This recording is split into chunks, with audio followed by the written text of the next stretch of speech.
Ежегодно в священный месяц нуждающимся помогают братья Мурат и Калой Картоевы, проживающие в Турции. В Рамадан благодаря их инициативе семьи пригородного района получили продуктовые наборы. Об этом репортаж нашего корреспондента Адама Мережкова. Мясо, сахар, мука, масло, чай, бакалея и финики. Ягода, которой разговляются мусульмане согласно сунне. Все это входит в продуктовый набор. Накануне раздали в пригородном районе.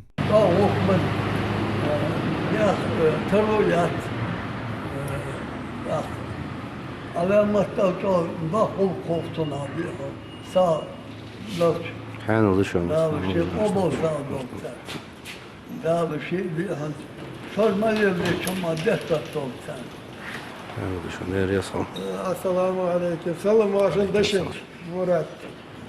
Kalay. Dak sağ sıntılar. Sen dagmallah biz dakvaşlar sağ kaltın. Amin ya Allah.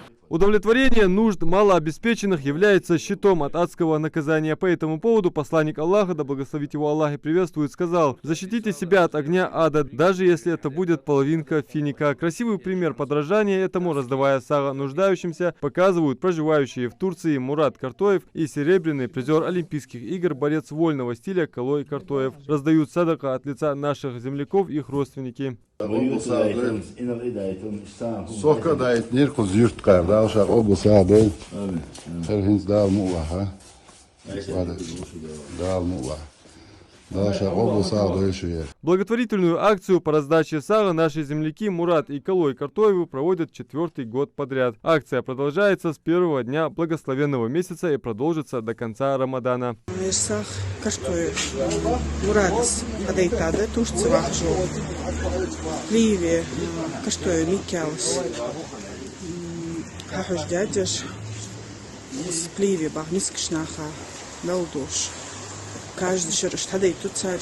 Раздают сах по всем населенным пунктам республики ежедневно до 30 продуктовых наборов. Садака развозят по адресам малообеспеченных, сиротам и семьям, где есть дети с ограниченными возможностями здоровья. Адам Мережков, Новости 24.